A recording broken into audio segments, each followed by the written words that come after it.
श्री गुरुवे नमः। ओम श्री गुरुवे नमः। ओम श्री गुरुवे नमः। द डार्क लाइट चैनल पर आप सभी मित्रों का आज की चर्चा में मैं स्वागत करता हूं। आदरणीय मित्रों, 3 मार्च 2026 दिन मंगलवार होलिका का दिवस है और उस दिन चंद्र ग्रहण भी है। जिन मित्रों को मंत्र इत्यादि में रुचि है तो मेरे द्वारा भी कई मंत्र पीछे बताए गए हैं। आज भी मैं एक मंत्र आपको बताने जा रहा हूं। किसी भी मंत्र को सिद्ध करने का यह सही समय है। यदि पहले से आपने कोई मंत्र सिद्ध कर रखा है तो भी आप उस मंत्र को वापस से दोहरा सकते हैं। यदि नहीं सिद्ध किया है तो भी दोहरा सकते हैं। कुछ मंत्र सिद्ध होते हैं, उनको भी आप वापस से अपनी श्वासों में सिद्ध कर ले सकते हैं। आदरणीय मित्रों, हमारे शरीर के भीतर 72,000 प्राणवाहिनी नाड़ियाँ हैं जो प्राण तत्व को अपने में शोषित करती हैं। प्राण तत्व प्रत्येक श्वास के माध्यम से भीतर आता है और प्राण तत्व कोई लिक्विड नहीं है, वह ऊर्जा है। जैसे हमारे घर में वायर के माध्यम से विद्युत आती है, दिखती नहीं पर होती है, छुएंगे तो तुरंत ही अपना होने का प्रमाण भी दे देती है। इसी प्रकार से प्रत्येक श्वास के माध्यम से प्राण तत्व हम भीतर लेते हैं। उसी आती जाती श्वास के माध्यम से भीतर स्वर निर्मित होते हैं। जब भी हम किसी मंत्र का उच्चारण करते हैं, वह जो शब्द हैं, जिन शब्दों का हम उपयोग करते हैं, की उत्पत्ति भी हमारी श्वासों से ही हुई है। जब हम किसी भी शब्द को निरंतर दोहराते हैं तो वह हमारी श्वासों में रम जाता है और वह जो प्राण तत्व प्रत्येक श्वास के माध्यम से हम भीतर ले रहे हैं, उस प्राण तत्व के साथ साथ हमारी 72,000 प्राणवाहिनी नाड़ियों में उस मंत्र के पीछे जपने का जो हमारा भाव है, वह भाव भी हमारा शरीर की एक एक प्राणवाहिनी नाड़ी ऑब्जर्व कर लेती हैं, जिसका हम पूरे जीवन उपयोग कर सकते हैं। यही मंत्र का विज्ञान है। इसलिए इससे पिछली चर्चा में मैंने शरीर में होने वाले समस्त रोगों से संबंधित एक मंत्र बताया है, जिसको आप सिद्ध कर ले सकते हैं और उसका फिर हमेशा प्रयोग कर ले सकते हैं। इस चर्चा में भी मैं एक मंत्र आपको बताने जा रहा हूं, जिसको आप इस होलिका के पावन दिवस पर, और चूंकि चंद्र ग्रहण भी है और मंगलवार का दिन है, मंत्र को सिद्ध कर ले सकते हैं। जो मंत्र इससे पहले मैंने बताया है वह शारीरिक कष्ट के लिए है, और जो मंत्र अभी मैं आपको बताने जा रहा हूं यह मानसिक कष्ट से संबंधित है। यदि किन्हीं को भी कोई मानसिक कष्ट है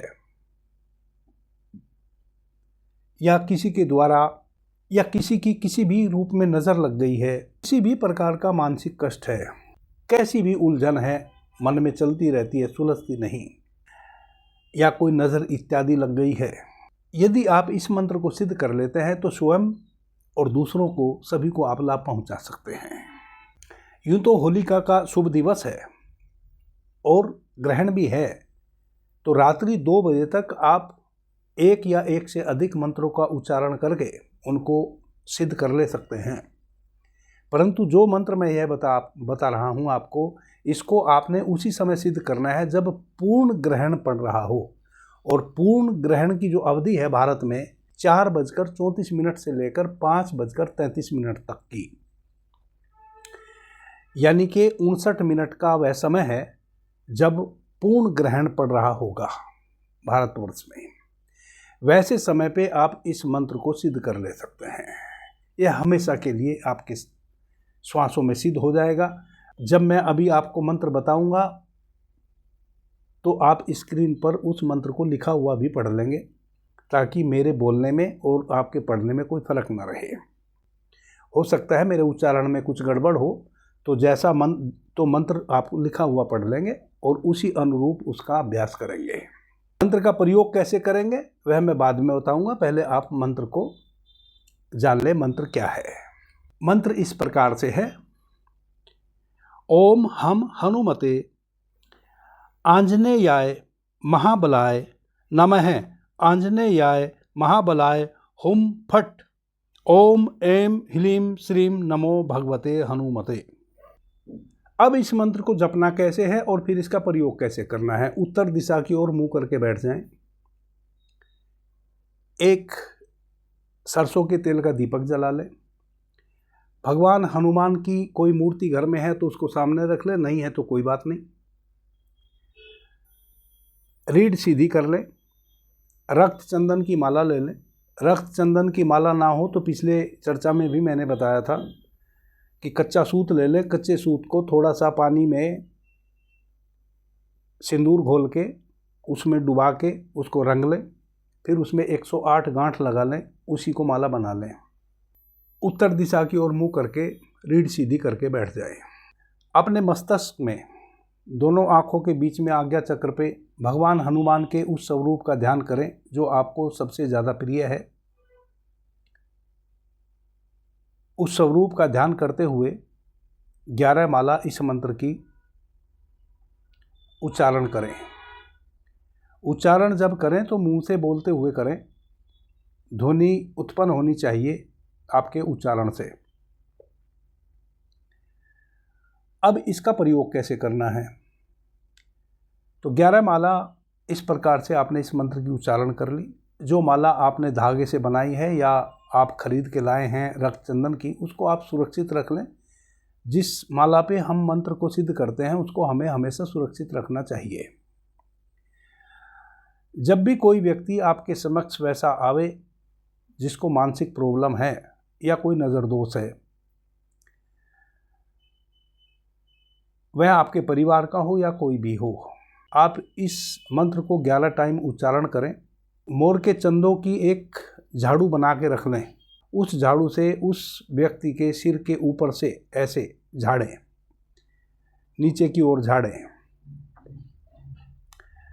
इस मंत्र का 11 टाइम मन ही मन उच्चारण करते हुए मोर के पंखों से बनी हुई झाड़ू से रोगी के सिर के पास ले जाके सिर के ऊपर से नीचे की ओर ऐसे झाड़ें। 11 टाइम मंत्र का उच्चारण करके झाड़ दें। यदि उसकी श्रद्धा है आप में और आपकी इस मंत्र पर श्रद्धा है तो निश्चित रूप से तुरंत उसको रिलीफ मिलेगी। आपके झाड़ने के बाद जब वह रोगी आपके पास से हटेगा तो वह अपने आप को बहुत अच्छा महसूस करेगा स्वयं ही। एक बार में उस मोर के पंख से एक ही व्यक्ति को झाड़ें, फिर उसको यदि दूसरे व्यक्ति को भी साथ में ही झाड़ना है तो नमक के पानी में उस मोर पंख को धो लें, फिर स्वच्छ पानी में धो लें। इस प्रकार से फिर दूसरे व्यक्ति को आप झाड़ सकते हैं। जब भी मोर के पंख का प्रयोग करें उसको नमक के पानी में धो के फिर साफ स्वच्छ पानी में धो के सुरक्षित अपने पास रख लें। एक ही झाड़ू से आप सदैव काम कर सकते हैं। मयूर पंख की जो झाड़ू होती है वह यूँ तो अपने में ऊर्जा किसी की भी शोषित नहीं करती है, परंतु फिर भी चूँकि झाड़ू है तो झाड़ू में वायु तो भीतर प्रवेश कर ही जा सकती है। मयूर के चंद्र का भीतर जो नली होती है वह पोपली होती है, उसमें वायु चूँकि प्रवेश कर जा सकती है। उस रोगी की जो 24 घंटे 48 घंटे उन पंखों में रह सकती है, इसलिए हमेशा उसको धो के ही रखें। बड़ा अद्भुत और चमत्कारिक यह मंत्र है।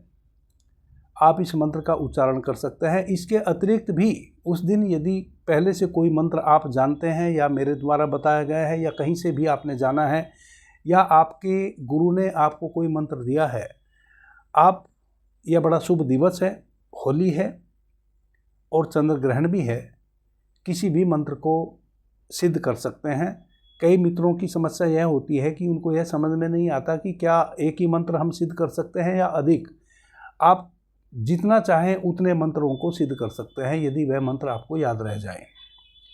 प्रत्येक मंत्र को सिद्ध करने की अलग अलग विधि है। उन विधियों के माध्यम से आप जब भी एक मंत्र को सिद्ध करें फिर आप उठ जाएं, कुल्ला पानी करें, चेहरा धोएं, वापस से फिर दूसरे मंत्र के लिए बैठ जाएं। इस प्रकार से आप एक या एक से अधिक मंत्र सिद्ध कर ले सकते हैं। अभी के लिए इतना ही। आपने मुझे ध्यान से प्रेम से सुना, उससे मैं बहुत अनुग्रहित हूँ। सभी मित्रों को मेरा प्रणाम, धन्यवाद। हर हर महादेव।